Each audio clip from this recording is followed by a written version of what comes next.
Diyos ng lahat, o papuri sa kaitaasan, siya'y papurihan ngayon at magpakailanman. Umawit ang daigdigan, lahat ng naroroon. Umawit ang sangkatauhan, purihin ng Panginoon.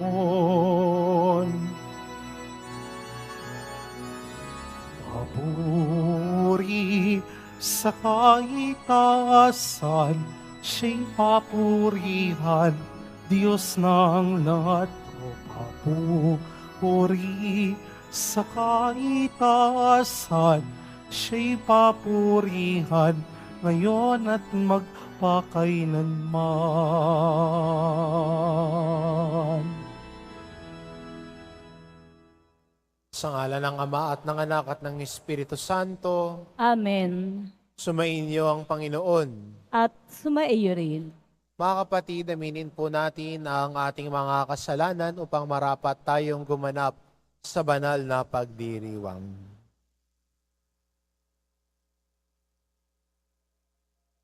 Inaamin ko sa makapangyarihang Diyos at sa inyo mga kapatid, na lubha ako nagkasala sa isip, sa salita, sa gawa, at sa aking pagkukulang.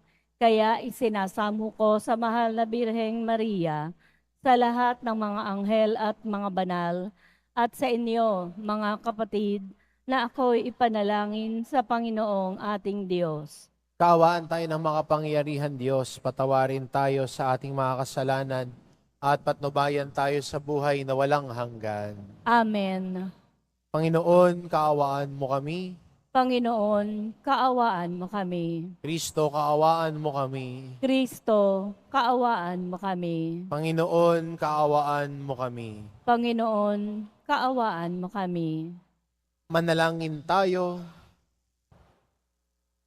Ama naming makapangyarihan, kalugdan mo kami at pagbigyan na magkamit ng kaloob mong karagdagan upang sa maalab naming pananalig, pag-asa at pag-ibig, kami mamalaging tumatalima sa iyong kautusan sa pamamagitan ni Hesukristo kasama ng Espiritu Santo magpa sa walang hanggan. Amen. Magsupo muna po tayo. Ang simula ng aklat ni Propeta Jeremias. Ang aklat na ito ay sulat ng mga sinabi at ginawa ni Jeremias na anak ni Helcias at isang saserdote sa Anatot sa lupain ng lipi ni Benjamin. Sinabi sa akin ng Panginoon, pinili na kita bago ka ipinaglihi upang maging propeta sa lahat ng bansa. Sinabi ko naman, Panginoon, hindi po ako marunong magsalita. Bata pa po ako. Subalit sinabi niya sa akin, huwag mong sabihing bata ka. Sinusugo kita, kaya't humayo ka. Ipahayag mo sa lahat ang aking inuutos sa iyo. Huwag mo silang katatakutan, pagkat ako'y sa iyo at iingatan kita. Akong Panginoon ang nagsasabi nito. Pagkatapos, inuunat ng Panginoon ang kanyang bisig.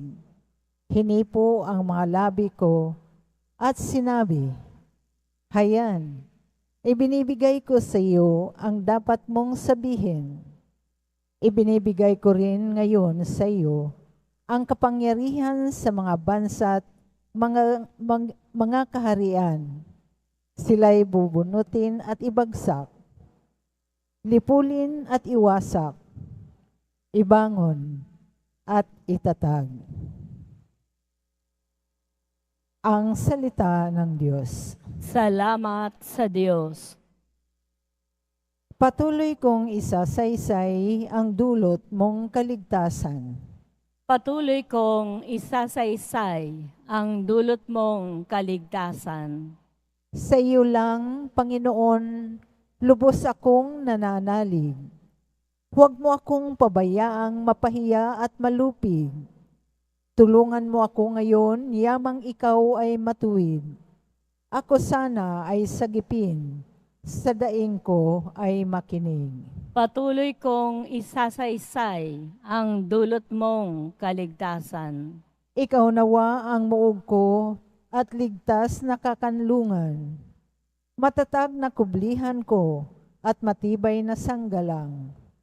Sa lahat ng masasama, O Diyos, ako'y ipaglaban. Sa kuko ng mababagsik, huwag mo akong pabayaan. Patuloy kong isasaysay ang dulot mong kaligtasan.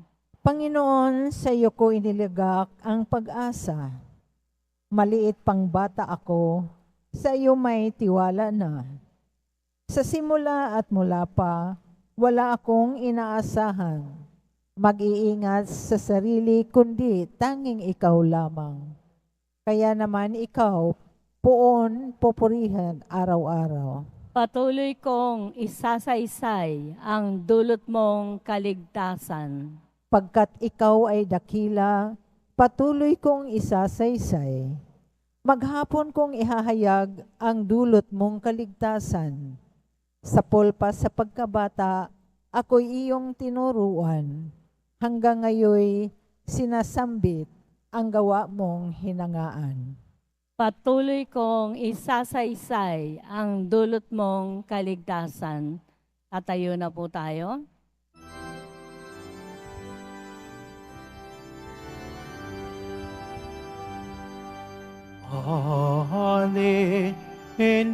Hallelujah, Hallelujah, Hallelujah, Hallelujah. Salita ng Diyos ang buto na tanim ni Hesu Kristo upang tumubo sa tao. Hallelujah, Hallelujah, Hallelujah, Hallelujah.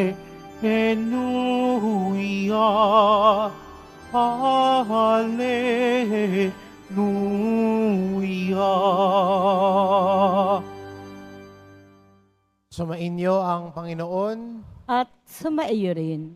ang mabuting balita ng Panginoon ayon kay San Mateo.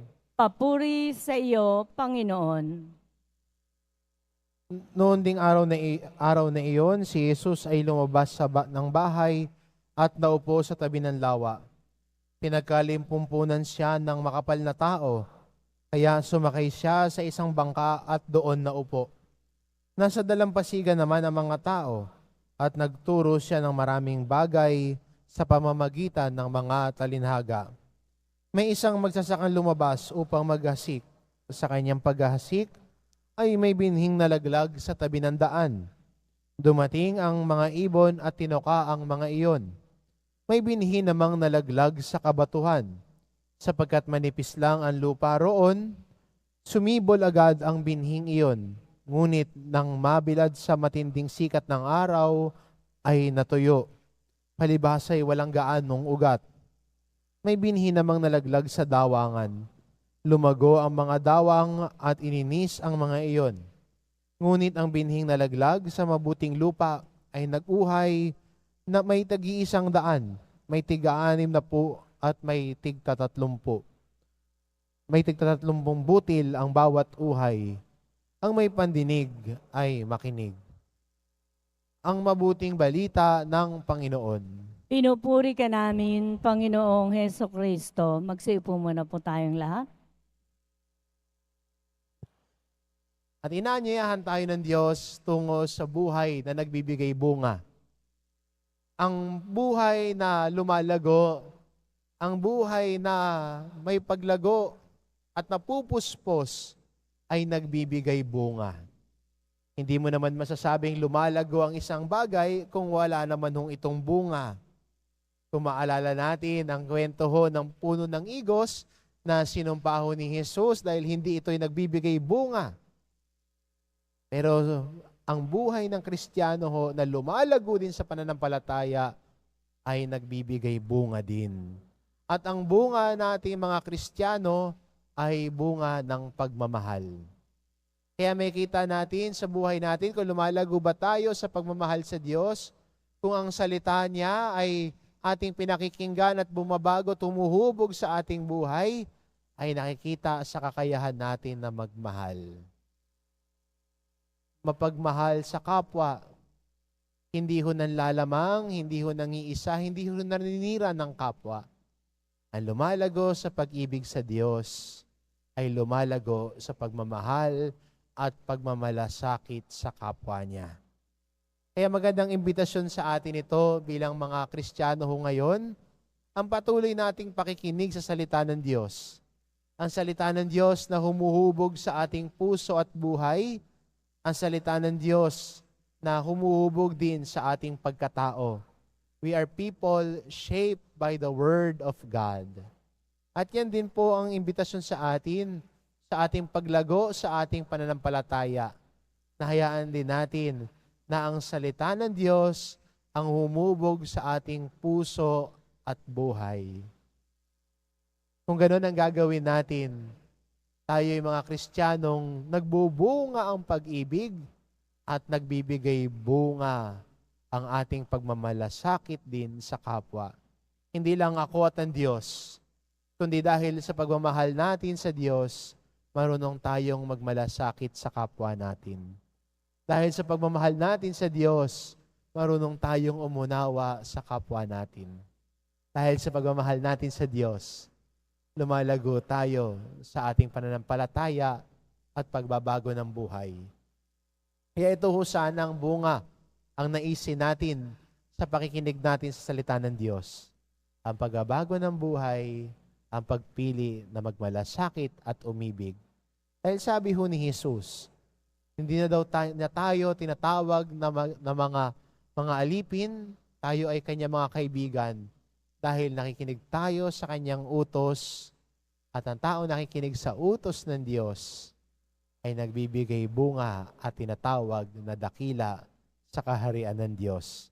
Nawaho sa ating pagninilay na ito ay simulan natin yung paglalakbay natin tungo sa paglago ng ating buhay, paglago ng ating pamumuhay, at pagbabago din ng ating buhay na pinipili natin ng Diyos araw-araw, lagi-lagi. Amen. Magsitayo na po ang lahat.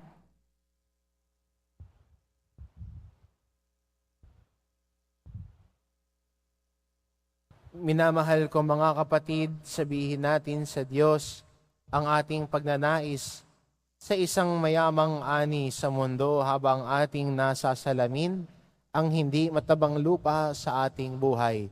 Ang ating itugon, Panginoon, gawin mong mabunga ang aming buhay. Panginoon, gawin mong mabunga ang aming buhay.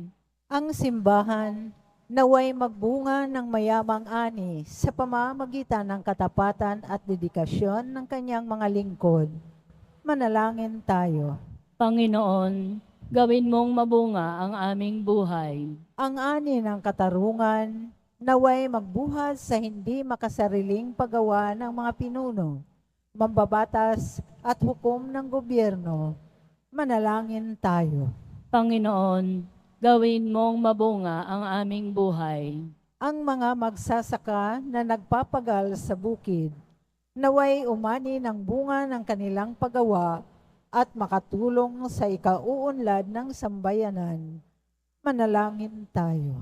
Panginoon, gawin mong mabunga ang aming buhay. Ang mga may sakit na nahihirapan sa mga kasawian sa buhay, naway masiyahan sa ani ng pagpapalakas loob mula sa kanilang mga kaibigan at komunidad. Manalangin tayo. Panginoon, gawin mong mabunga ang aming buhay. Ang mga tapat na yumao, naway makarating sa kanilang walang hanggang tahanan. Manalangin tayo. Panginoon, gawin mong mabunga ang aming buhay. Mapagmahal na Ama, tulungan mo kaming makapagdulot ng mayamang ani sa anumang iyong itinanim sa aming mga puso. Hinihiling namin ito sa pamamagitan ni Kristong aming Panginoon. Amen. Uupo muna po tayo.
Tumayo na po tayo. Manalangin kayo mga kapatid, upang ang paghahain natin ay kalugdan ng Diyos amang makapangyarihan. Tanggapin nawa ng Panginoon itong paghahain sa iyong mga kamay, sa kapurihan niya at karangalan sa ating kapakinabangan at sa buong sambayanan niyang banal. Ama naming lumikha, lahat ng iyong mga paghahaing ipinag-uutos noong araw ay iyong pinagtibay sa isang haing hantungan ng tanan. Tanggapin ang ginaganap ngayon ng iyong mga lingkod at basbasan mo ito ng kabanalang gaya ng iyong kaloob sa mga alay ni Abel na lubha mong ikinalugod, upang ang mga handog ng bawat isang nagbigay para sambahin ang banal mong ngalan ay magkamit ng karagdagan mong kasiyahan sa pamamagitan ni Hesukristo, kasama ng Espiritu Santo magpasawalang hanggan. Amen. Sumainyo ang Panginoon. At sumaiyo rin, Itaas sa Diyos ang inyong puso at diwa. itinaas na namin sa Panginoon. Pasalamatan natin ang Panginoong ating Diyos. Marapat na siya ay pasalamatan. Ama naming makapangyarihan, tunay ang marapat na ikaw ay aming pasalamatan. Ikinulugod mong likain ang sanlibutan na iyong pinagbabago at idinarangal sa pamamagitan ng iyong anak na kinalulugdan. Kaya't utang ng loob ng iyong mga itinatangi at ng mga banal na kapiling mong lagi ang iyong paggiliw at pagkakandili. Kaya kaysa na mga anghel na nagsisiawit ng papuri sa iyo, nang walang humpay sa kalangitan, kami nagbubunyi sa iyong kadakilaan. Santo, Santo, Santo, Panginoong Diyos ng mga hukbo, napupuno ang langit at lupa ng kadakilaan mo. O sana sa kaitaasan, pinagpala ang naparirito sa ngalan ng Panginoon. O sana sa kaitaasan, magsilud po. Ama naming banal, ikaw ang bukal ng tanang kabanalan, kaya't sa pamamagitan ng iyong Espiritu, gawin mong banal ang kaloob na ito, upang para sa aming maging katawan at dugo ng aming Panginoong Hesukristo. Bago niya pinagtiis ang kusang loob na maging handog, hinawakan niya ang tinapay, pinasalamatan kanya. Pinagati-hati niya iyon, iniabot sa kanyang mga alagad at sinabi, "Tanggapin ninyong lahat ito at kanin, ito ang aking katawan, na ihahandog para sa inyo."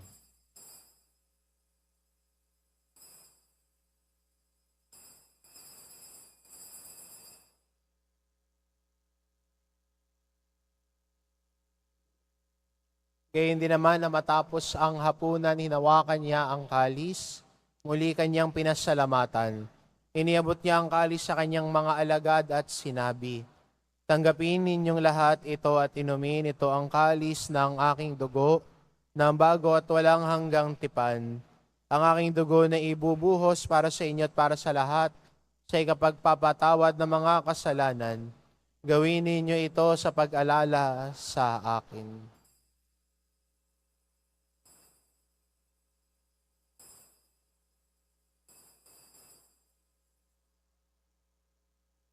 Tatayo na po. Ipagbunyi natin ang misteryo ng pananampalataya. Si Kristo'y namatay, si Kristo'y nabuhay, si Kristo'y babalik sa wakas ng panahon. Ama, ginagawa namin ngayon ang pag-alala sa pagkamatay at muling pagkabuhay ng iyong anak, kaya't inaalay namin sa iyo ang tinapay na nagbibigay buhay at ang kalis na nagkakaloob ng kaligtasan. Kaming nagpapasalamat dahil kami yung minarapat na tumayo sa harap mo para maglingkod sa iyo. Isinasamo namin kaming magsasalo-salo sa katawan at dugo ni Kristo ay mabuklod sa pagkakaisa sa pamamagitan ng Espiritu Santo. Ama, lingapin mo ang iyong simbahang laganap sa buong daigdig. Puspusin mo kami sa pag-ibig, kaisa ni Francisco na aming Papa, at ni Jose na aming obispo at ng Tanang Kaparian. Alalahanin mo rin ang mga kapatid naming nahimlay na may pag-asang sila'y muling mabubuhay, gayon din ang lahat ng mga pumanaw. Kaawaan mo sila at patuloyin sa iyong kaliwanagan. Kaawaan mo at pagindapatin kaming lahat na makasalo sa iyong buhay na walang wakas. Kaisa ng mahal na Birheng Maria na ina ng Diyos, ng kabiyak ng puso niyang si San Jose, kaisa ng mga apostol at ng lahat ng mga banal na namuhay dito sa daigdig ng kalugod-lugod sa iyo. Maipagdiwang nawa namin ang pagpupuri sa ikararangal mo sa pamamagitan ng iyong anak na aming Panginoong Heso Kristo. Sa pamamagitan ni Kristo, kasama niya at sa Kanya, ang lahat ng parangal at papuri ay sa iyo, Diyos amang makapangyarihan, kasama ng Espiritu Santo, magpasa walang hanggan. Amen. Sa tagubilin ng mga nakagagaling na utos at turo ni Jesus na Panginoon natin at Diyos, ipahayag po natin ng lakas loob. Ama namin, sumasalangit ka. Sambahin ang ngalan mo, mapasa amin ang kaharian mo, sundin ang loob mo dito sa lupa para nang sa langit. Bigyan niyo po kami ngayon ng aming kakanin sa araw-araw at patawarin mo kami sa aming mga sala para nang pagpapatawad namin sa nagkakasala sa amin. At huwag mo kaming ipahintulot sa tukso at iadya mo kami sa lahat ng masama. Hinihiling namin kami adya sa lahat ng masama, pagkalooban ng kapayapaan araw-araw iligtas sa kasalanan at ilayo sa lahat ng kapahamakan. Samantalang aming pinananabikan ang dakilang araw ng pagpapahayag ng tagapagligtas naming si Heso Kristo. Sapagkat iyo ang kaharian at ang kapangyarihan at ang kapurihan magpakailanman. Amen. Panginoong Hesukristo, sinabi mo sa iyong mga apostol, kapayapaan ang iniiwan ko sa inyo, ang aking kapayapaan ang ibinibigay ko sa inyo. Tunghayan mo ang aming pananampalataya at huwag ang aming pagkakasala. Pagkalooban mo kami ng kapayapaan at pagkakaisa. Ayon sa iyong kalooban kasama ng Espiritu Santo, magpasawalang hanggan.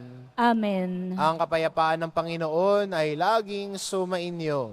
At sumaiyo rin. Magbigayan kayo ng kapayapaan sa isa't isa.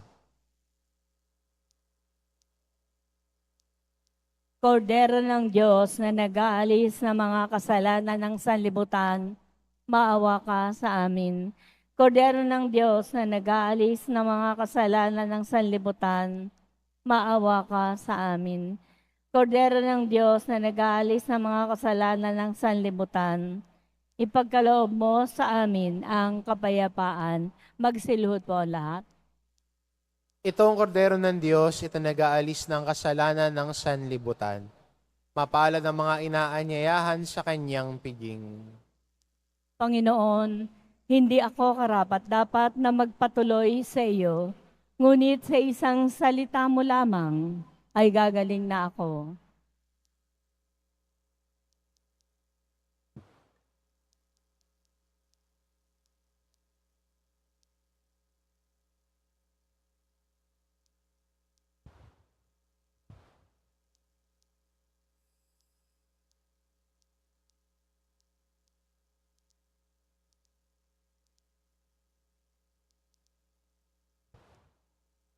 Sasagot po tayo ng amen sa lahat po ng tatanggap ng banal na komunyon pagkasabi po ng ating pari at lay ministers ng katawan ni Kristo at isubo po agad sa bibig bago umalis sa harapan ng pari o ng lay ministers. Sumunod po tayo. Maraming salamat po.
Ama naming mapagmahal, manatili kang kapiling ng iyong sambayanan na ngayoy pinapakinabang mo sa iyong sariling buhay at gawin mo kami pasulong na makahakbang mula sa dati naming pagkamakasalanan patungo sa pagbabago nagdudulot ng iyong kabutihan. Sa pamamagitan ni Hesukristo, kasama ng Espiritu Santo, magpa sa walang hanggan. Amen. Sumainyo ang Panginoon. At sumaiyo rin. Mahal na pong Jesus Nazareno, inihayag mo sa pamamagitan ng krus ang walang maliw na pag-ibig ng Diyos sa sangkatauhan. Pakinggan mo ang kahilingan ng iyong angkan na nagsusumamo sa iyo. Makamtanawa nila ang iyong katugunan at tanggapin ang kasagutan na may utang na loob na tinatanaw. Basbasan din po ninyo ang mga may daladala nilang imahin at dasalan. Sa pamamagitan ng bendisyon na ito, naway maalala nila ang mga pangako nila noon sa binyag, na ikaw ang kanilang iibigin at paglilingkuran. Bilang Panginoon, magpa sa walang hanggan. Amen. At pagpalain kayo ng ating mapagmahal na Diyos, ang Ama, at ang Anak, at ang Espiritu Santo. Amen. Umayo kayo, taglay ang kapayapaan ng poong Jesus Nazareno. Salamat sa Diyos.